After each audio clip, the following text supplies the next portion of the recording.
Hello, everybody, and welcome to another episode of the Divorced Women's Guide podcast. I am so happy that you have tuned in today because I am here with Daniel Herrold. Hello, Daniel. How are you?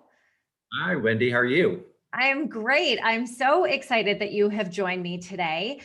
Daniel is here with me today, and we are going to talk not only about his divorce journey, but also how it is that he has navigated through his own divorce and how he is using that experience to help the people in his community. And that also includes dating. So before we dive in, I'm going to share a little bit more with you, share a little bit more about you with my audience today. So Daniel is the co-creator of Divorced Over 40, which is an online community of divorcees in their 40s and 50s. And he's also a dad to three. And Daniel enjoys helping others find joy in their independence and self-discovery over 40 by providing content and creating community to this age group. So Daniel, I would love for you to share a little bit about your story and your journey and what led you to create the business and the brand of Divorced Over 40. I'd love to, and every time I hear that I'm over 40, it just makes me go, "Wow!" I can't believe how fast time has moved on. But it's okay. I'm in my prime. Absolutely. I would say my You know, 40s have been my best years, and I got divorced at 40. So these have been the best well, years there of you my go. life. I mean, I think a lot of people gain that perspective after they get out of a tough marriage. But just a little bit about me. I was born and raised in Tulsa, which is where I live now. And I've been married once, and we divorced a little over 2 years ago. And we weren't high school sweethearts, but we graduated from the same high school here in Tulsa, and we dated throughout college and got married literally the summer after we graduated, and had a 22-year marriage. We had three kids, three daughters, and my youngest is 18 and graduates this year, so I'll be an empty nester. And then I've got a 19 and a 22-year-old as well. And at the time of back when I separated from my ex, I moved out, and there's a lot of things that looking back now, 2.5 years later, I can say that I did completely wrong. And I've had a lot of time to really add a lot of self-reflection to my behaviors and how I needed to improve myself and so forth. But really what started Divorced Over 40 was COVID. And which we'll talk a little bit about my dating life, but COVID put a stop to that. And it really gave me kind of an opportunity to think about, okay, what am I doing here? What am I trying to gain in life? And I realized that I just did not have any friends at all. And I hadn't made any true investment in trying to make friends. And that was my mission at the beginning of the summer. And I had a good friend, a colleague of mine that worked at the same company as me that just went through his divorce. We started hanging out through most of summer, and we had these cookouts. And every time we had a cookout, we would invite, he knew a lot more, he was a lot more social than I was. We would invite divorced men and women that were our age group. And then those divorced men and women would invite their divorced men and women friends. And pretty soon we had this little social group of about 10 to 15, sometimes 20 people that would come and hang out every Thursday. And from that, I created just a unique bond with five other people. There were six in total, two guys and four girls, and we just became inseparable. We had a group chat where we were talking literally multiple times during the day. All of us were in our 40s. One was nearing 50, and we were all divorced. And we were going through the apps, we were going through co-parenting and ex issues. It was just a shit show. And we were making fun of each other, but we were inseparable. And we decided at the end of the summer that why don't we create something where we could chronicle our life and make it fun, because everybody would see our pictures and they'd be like, oh my gosh, you guys are like the friends of 2020. And so we created this Instagram account called Divorced Over 40. And we all decided to start off where all of us would write about our divorce. Instead of jumping into it and being fun, let's get serious. And we all wrote about our divorces, and our audience, which were all of our friends and family, at the time, the response was overwhelming in terms of just the validation that a lot of other divorcees went through, and just how heartfelt it was and how vulnerable. Everybody talks about being vulnerable these days and how important that is. And it really resonated with them. And it made us realize at that time that, hey, this may be something that might be bigger than us. And it may be something that's shouldn't be focused on just us making fun of each other. And that's what started back in August. And we're here today. And we've got a community of nearly 7,000 people across the world that are all engaging with us on a number of different platforms. Yeah, and that's amazing. And I think one of the hardest pieces of my divorce was definitely not having community and not having anybody who understood what I was going through. And that was something that I think is something that's like a common thread that it sounds like you and the community that you created initially felt the same way. And it's so, I think you make such a valid point because it is so important when you're going through this process to be able to be around people who understand what you're going through, who, when you do need to vent, you're getting empathy from other people and you're around others that just get it, that there doesn't have to be an explanation. And I know that one of the things that I love about the community too is that the three of you that has created Divorced Over 40 is you guys walk the walk, you talk the talk.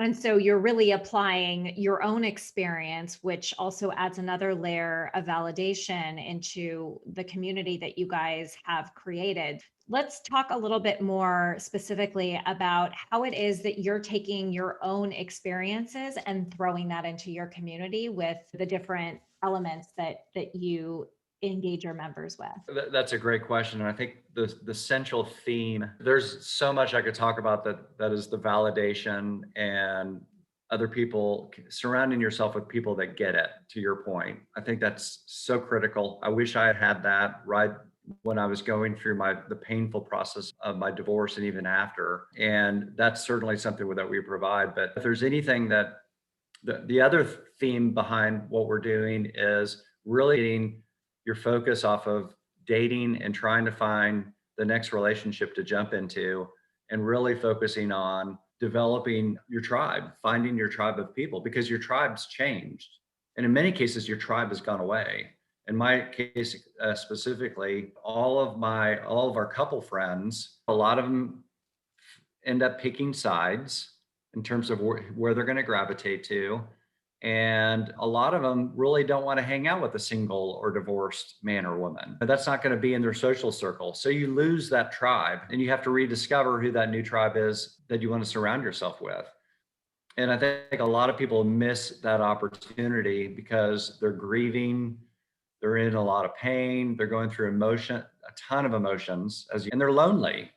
And we all focus on, or not all of us, but especially men, much more men than women. I can't tell you how many times I've talked to women when I've dated that said, I just took a year off. I chose not to date for a year to try to work on myself. That's how men are like, they can't, and they jump. And I was one of them. You jump right back into either a relationship or you're serial dating or you're dating for sex. Or it's a combination of one or all of those. And when in hindsight, if I would have tried to find, well, there wasn't really a community, but if there was a community that I could have plugged in, where really it was about building meaningful relationships, I'm convinced that the progression of my healing process would have vastly accelerated versus me having to do it myself. Yeah. And I just didn't have that support group because I was lonely and I focused on dating because that's all that I thought that was out there. And so I'm not saying that we're not advocating not to date, because I think that's an important part of your process as you rebirth yourself. We're just saying, don't make that the focus, especially when you're not ready. Focus on you, self-care, all those buzzwords that you hear, but also focus on building your tribe. Find your tribe. Absolutely. And I love that as a man that you totally admitted that men can't be alone, because that is something that it is a fact. Women are more emotional and men can't be alone. And one of the things, and I know that you and I were chit-chatting about this before we jumped on and started recording, is that part of that is, for example, I didn't understand how my ex-husband started dating as quickly as he did. And at the same time, I'm like, why isn't he doing the work? Why is he not taking time away and apart and soul searching and reading? And it's like doing all the things that I was doing. And it was so eye-opening for me to understand that men and women definitely have very different paths that they follow. It doesn't mean that you're not doing the work. It just means that the work you're doing happens almost simultaneously, if not in a slightly different order. And I was confiding to you too that I hadn't really talked about this publicly. I don't even think I've talked about it on my podcast, which is I have a very interesting view on dating and how dating actually assists you in your recovery process. And so I'm going to throw the baton back to you to start that conversation and to just talk a little bit about how it was that you were not, I don't want to say using dating, but how dating helped you in your recovery process. What did it serve for you? And what is it that you have learned that you're now passing along and even creating for your community members as a means for them to help heal? Oh gosh, I could talk hours about this. And I am with you on that. Dating, I think, is an important and critical part of self-discovery, and in some cases the healing process too. And if it's funny, I haven't looked at like the statistics of the love languages and where men tend to gravitate, but if I had to guess, outside of physical touch, because that's usually a man, it's probably words of affirmation. That would be Yeah. my guess. That's my love language. And so to be able to think about, you're almost at the lowest of lows when you're either going through your divorce or you're right out of your divorce. You have all these emotions of guilt and disappointment and anger and sadness and shame, and the list goes on and on. And your self-worth is just so, just nothing. And to be able to, honestly, to be able to jump on a dating app, and assuming that you put your stuff together, and to start getting the words of affirmation vis-a-vis women flirting with you and telling you how good you look, or the banter, it did aid me personally in realizing, okay, I may be something more than what I was at that point. I felt like it was part of a journey to my recovery. You start to feel good about yourself. Now, a lot of that is shallow. I recognize that. But I think there's some that it at least gets you starting to think a little bit more positively about yourself. And I think that's an important piece of it. My problem was, which I think a lot of men go through the same boat, is we tend to jump right into a committed long-term relationship really quickly, whether it's like in the middle of a separation or like right out of the bat when the divorce is final. Right. And we're far from self-discovery, we're far from healing, and it's just a recipe for disaster. And even if it lasts for months and months or even years, we're just not ready.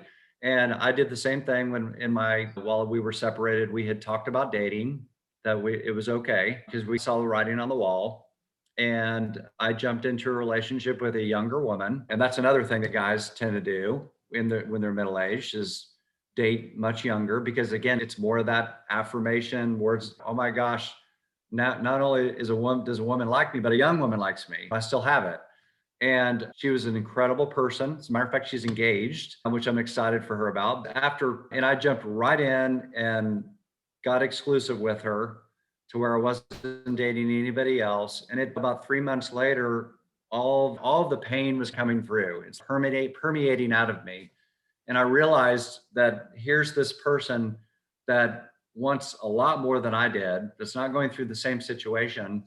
And not only was it not fair for her, but it wasn't fair for me as well. And so I got out of that relationship and then jumped right back into another one. And again, went through the same scenario. So I think that's one of the biggest issues with guys, is that I'm not an advocate that you shouldn't date while you're going through your pain, because it could be a good distractor. And also, to the points that I brought up, it's more about going in eyes wide open, knowing, and also being very transparent and very explicit with someone that you're about to go on a date with, of here's where I am in my journey. I'm not ready. I'm not looking for my next wife. I'm not looking for a girlfriend. I'm looking for company. I'm good, looking for great conversation. I'm looking to just have a good time. And I think that we missed the ball on that, and that it ends up there's a lot of crash and burns as a result, and it Sure. gives women a really bad men then get a bad rap because they're not open with who they really are and what they really where they really are in their process. Yeah. And I just have a question. I'm just curious. So, what did you learn from the two relationships that you jumped into immediately? What did that wind up teaching you from Well, I having think that experience? it definitely taught me a little bit about what I wanted and when I was ready, Mhm. because you start to see different personalities. And I realized when I got out of the second one, which was much shorter than even the first, it was probably like 30 days. I realized, gosh, I have an opportunity here to be really picky and to really pick and choose who is the person that I want to spend time with. And there's certain personalities that emerge from any person that you may not like, that are maybe non-negotiables. You can't have your fairway so tight that nobody fits. But I started to kind of understand what my non-negotiables were. Number one, I don't want kids again. And I convinced myself that would be an option with the first person that I dated. She was 29. And I was like, okay, I could see myself having family. And then after about 90 days, I was like, heavens no, I don't want kids ever again. I'm almost done. You're like through all the diapers and So that school goes and into the non-negotiable category. So if right. there's anybody that I meet again that fits in that wants kids or even remotely wants kids, sorry, I'm not your guy.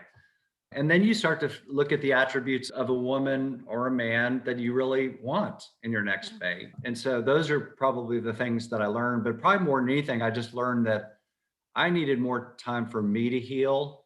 The dust hadn't even settled for my divorce.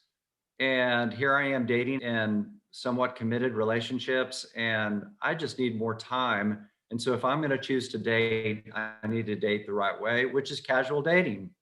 And everybody equates casual dating as hookup dating, but that's not the case. It's more, I just knew that I wasn't dating with a purpose of finding a committed relationship at that time. Yeah. And I commend you. And I think it's really wonderful and refreshing that a man is so transparent with what it is that you want, what your non-negotiables are. One of the things that I agree with you on is, and this is really my opinion on dating and how dating served me, is that yes, I waited. I waited about almost like 9 months after we separated before I was ready to even jump into the dating pool. And part of it was curiosity. And the other part of it too was, to your point, it was, I had done a lot of work over those 9 months and I had learned new things about myself in that time, that it was almost like I wanted to take it out on a test drive, for lack of Right. a better term, that I wanted to take this new person that I was discovering into the world, because she never had a voice before. She didn't really, she existed, but she existed behind this wall. And so my whole perspective on dating is really about, as it is that you are learning about yourself, which is part of your recovery and your healing process, you get to go out on dates, you get to go out and meet new people. And to be honest, I had to learn how to socialize like that. I similarly was with my ex-husband, and I met third week freshman year of college. So I didn't date really. Like, I went from high school sweetheart, broke up when we both went to college, smack into the relationship with my now ex-husband. I Yep. never really dated. I didn't even know what a dating app was until I got separated. And so it was one of those things where I was like, I'm actually single for the first time at the age of 40. And I get to live my 20s and my 40s, but as a 40-year-old and as this woman who actually knows who she is better than she probably did at 25. And Right. so for me, it was really about standing from a place of confidence as I was getting to know myself and engaging as her with other people. And through that, it taught me what I will tolerate, what I won't tolerate, what I like, what I don't like. And plus, like, I wanted to date different kinds of guys. Like I wanted to date, whether that be looks, whether that be professions, height. Yes, women do care about that. And so a lot of us do, I should say. And so it was one of those Right. things that I'm just like, I get to make choices now. And so for me, it sounds like you were in a similar place. Like you were also able to learn a lot about yourself and to also explore and be honest with yourself about what it was that you wanted, what it was that you were looking for or not looking for. Absolutely. I saw in hindsight, and I'm dating someone now. I'm seriously dating someone now. I don't know how she's my girlfriend, but it was a process for me to discover myself. And it was an incredible process. And after I had that relationship, the second one, I took every dating event as an opportunity to make a friend. Exactly. And there were, trust me, there were lots of women when I right at the front when I said these are my intentions, this is where I am, that they weren't at that level. They were way down the road. And they're like, "Oh, you're early in your process. You're not for me." And that's great. Good for them. But there were some other women there like, "I totally get where you are and I think it would be fun to go have a drink with you or go have dinner." And I looked at each one of those opportunities as practice, as discovery of figuring out Mhm. what I like, what I don't like, but more importantly, building a friendship. And it's so funny. You fast forward, 2 years later, and I would be embarrassed to tell you how many people I've been out on dates with. So I'm not going to even mention that. But I We have should so talk many about that friends. offline actually, because Yeah, right. I don't know that I I've have ever had an honest conversation with someone about those numbers. Uh, well, guys keep track of that stuff. So I'm sure I haven't kept track of it lately, but I'm sure it's written down somewhere. But a lot of those became and are still now. I travel when I dated too. That's a whole other topic. But a lot of those have become friends. Many of those women are now in my community. And I Yeah. think that's pretty cool. I think that's a testament that I did it right. I handled it the right way. And I tell people this is I tell my friends or people that ask me for dating advice is if you go into a date with the sole intention or expectation that it's an opportunity for you to make a friend versus trying to see if that person's going to be your next husband or wife, the worst that can happen if there isn't a romantic connection is you have a new friend. Friends. Yeah. If you go in thinking that's going to be my husband or wife and it doesn't work, you're never going to talk to them again. Yeah. So I see it as a win when you go in with the former, and saying, look, I'm here to make a friend. And if it doesn't work out, then I've got a new friend. And I think that's great. Yeah.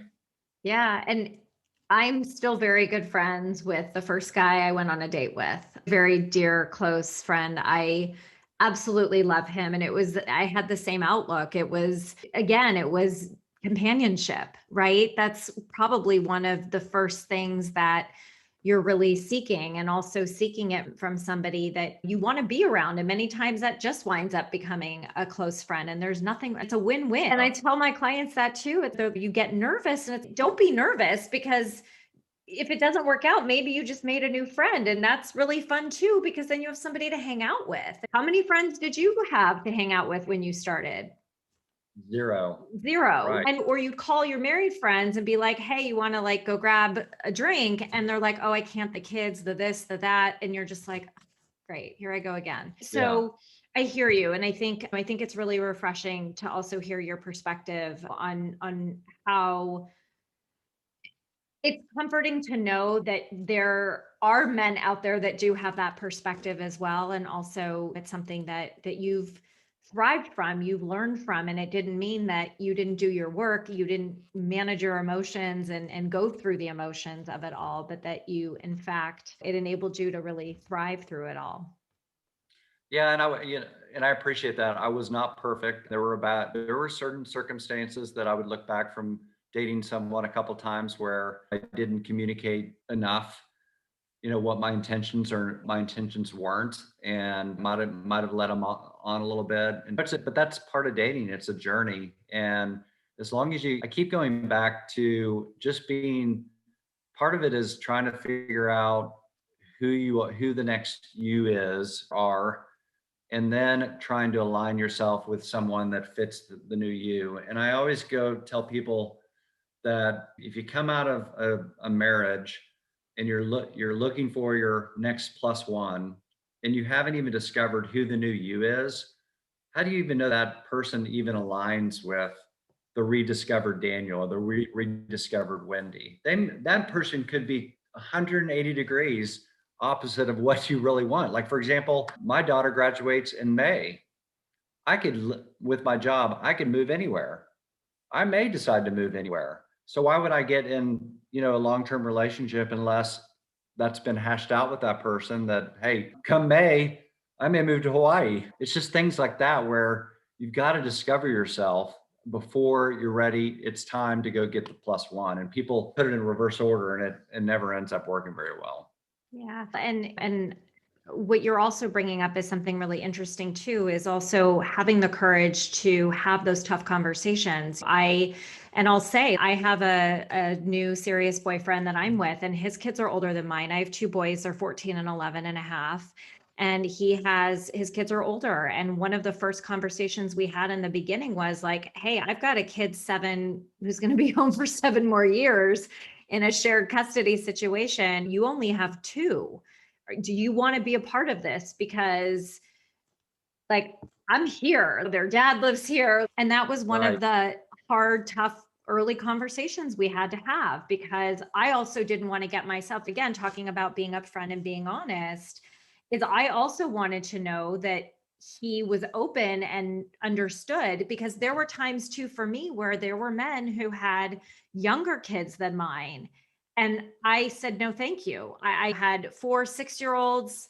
No, thank you. And no disrespect, but like, I literally am like, I am like 7 years from having my youngest one be in college. And so those are the things that you get to also, part of what I believe it gives to you is the opportunity to stand in your power of having these hard conversations and not shying away from them. Yes. And what I was thinking of when you said that is you have to be more pragmatic than letting the emotional piece of it overwhelm you. And Right. far too often, people get so enamored with the emotion of love and the flirtation and all of that stuff, even on the front end before you've even dated someone. Because I'm a big advocate of doing your due diligence on the front end. It's like, why waste your time, to your example, going on a date with someone that has a 3-year-old when that's a non negotiable to you? You're wasting your time, you're wasting his time. Yeah. But you probably should try to discover that on the front end before you even go on the first date. And Right. there's a lot of people that argue against that to me because they're like, dating is a discovery process. No, I'm 47. I don't want to waste any time. Yeah. And so I think that we get too caught up with the emotional feeling of being wanted and being flirted with and adored, and we're not pragmatic. We're not practical. We don't go back to our list of things that in some cases are just non-negotiables. And I would tell you, sometimes those non-negotiables change too as you further discover yourself. I don't foresee that I would ever date someone where I would want to have kids, but I've seen that happen with men, and I've seen people willing to move and people willing to just accept maybe certain things that before they were like, there's no way. So that changes, but I just think you have to be pragmatic about these type of things. Yeah, no, I couldn't agree more. And I think that's something that everybody listening, you get to really be honest with yourselves about what it is that you truly are non-negotiables and which ones are the negotiables. Because many times too, there's things that you think are non-negotiable, but the person shifts you into perhaps thinking differently. And I'm not saying it's a guarantee that it's going to happen or not happen, but I think it's what you're saying, and what I hope everybody is hearing is that you just get to start paying attention to the new you's wants and desires, and to stop ignoring them, and to just be put out what it is that you're looking to receive back. And I think just be careful as far as what your non-negotiables really are. If I'm a Republican and I'm not going to date a Democrat, that you're being so short-sighted, in my opinion. There's some things that are just really trivial at the end of the day that shouldn't be in the non-negotiable bucket. Yeah. Because I think that's part of the discovery process. To your point, is dating people of all shapes and sizes, and I think that makes you more well-rounded. Date people of different races, date people of different ages, Yeah. different stages of life, whatever that may be, because I think that you're gonna you're going to see the world completely different than in your own lens if all you're looking at is someone that fits this box. Yep.